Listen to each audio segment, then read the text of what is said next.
in the two previous exercises, you handle the basic element of MiniZinc, that to say you define variables, you define constraints, you define the way of solving the problem, and perhaps you modify a little the way of displaying the result.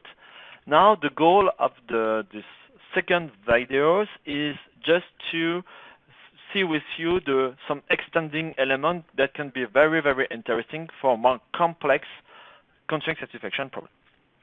First of all, I want to give you some element interesting regarding conditional expression, that to say you can, if you want, by using a condition, not necessarily explain a constraint, but you can change a little the way of working the behavior of an expression.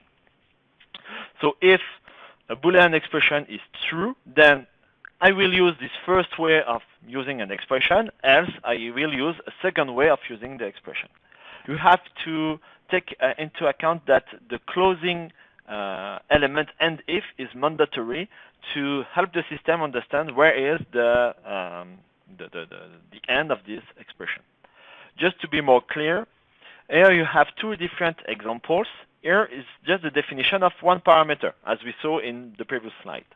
So here, this parameter is called R, and R is an integer.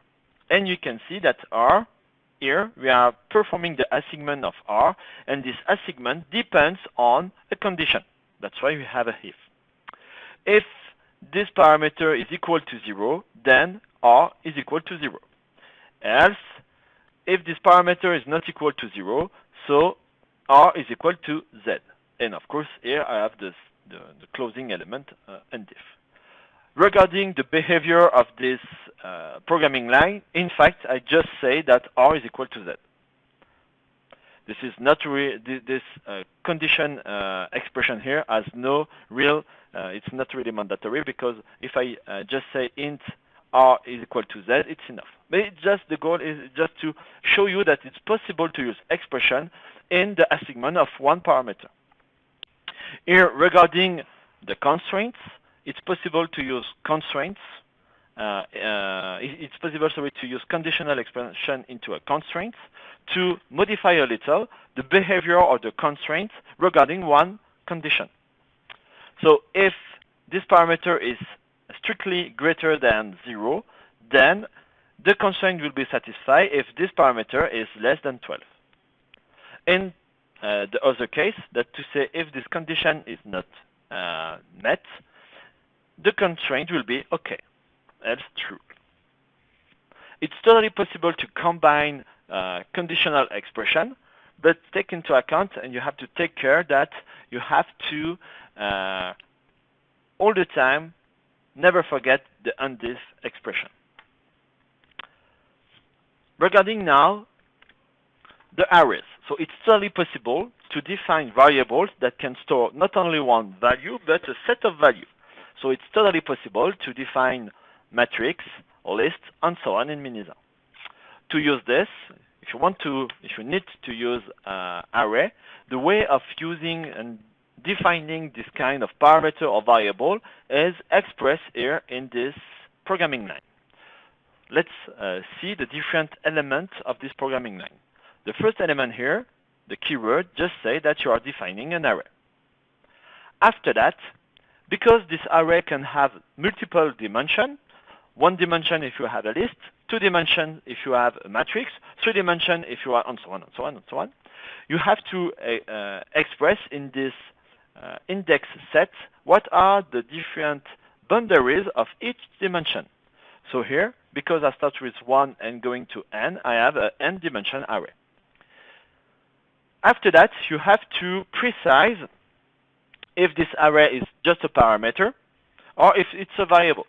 So after off, you can here express as an option if this array is a variable or not. And after that, you can, exactly in the same way than for parameter, precise the type or precise the domain of each element belonging to this array. At the end, you just have to name this variable by giving a name. Two little examples to highlight the way of using this array. So this first programming line defines town's name, which is not a variable because here we don't express var keyword. So this is just a parameter which is type is a string, and in fact you are defining a list of string going from the first cell to the 10th cell. So you have 10 cells available in this list. Regarding the second programming line here, you are defining a variable which is named consumption, and this variable, because here we have a var keyword, is composed by float numbers. Regarding here the index set, we can see that this array on the first dimension can go from 1 to 2, and on the second dimension can go from 1 to 3. So in fact here we have a matrix of 2 by 3 dimension. When you define variable or parameter, you can use them. So here, for instance, I am performing here an assignment of this particular cell of my matrix and giving to this cell this particular value. It's a float number. If you want to directly express the matrix, for instance, you can use this particular character that are used as a row divider. That to say, you here express the first row, the first line of the matrix, and second line, the second row of the matrix. If you prefer to express a matrix as a list and automatically let the system to generate the array, you can use this function array2dimension, okay, where you, as an input, give the list of all the values and express to the system what are the dimensions of the array. Automatically, it will transform this list into an array, into a matrix.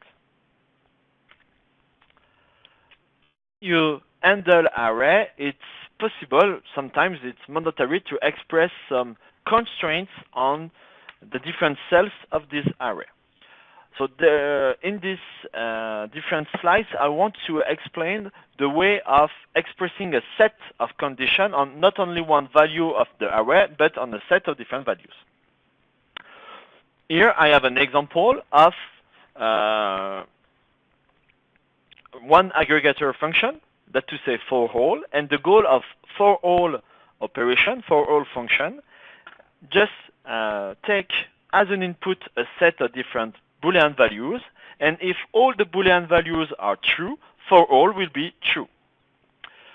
That's to say, after the for all here, we need to have a generator of Boolean expression.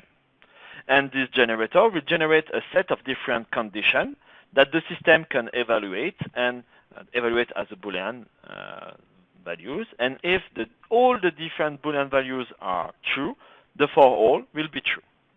So if you include a for all into a constraint, this constraint will be true, will be met if all the different conditions are met. So when you use this kind of aggregation operator, for all is one of them, you have two different ways to express, to program this line. You have this one and this one. Personally, I prefer this way of expressing because it's, for me, easier to understand. So first of all, you have to, in the two first brackets, to express the generator. That to say, what are the cells which are concerned by the expression you want to evaluate. And after, you have to express this expression you want to evaluate. Just to be more clear with an example, so as I said, we have here two different syntax to express exactly the same thing. So my examples here are exactly similar, are exactly the same.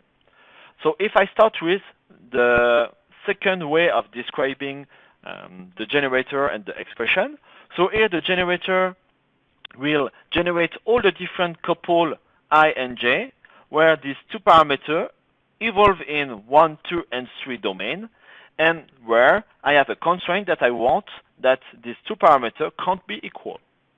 So here I generate all the different couple meeting this condition. And what I'm performing after that, this generator will after, for all of these different couple, I'm focusing on this constraint. So I want that the two different values belonging to this array are different.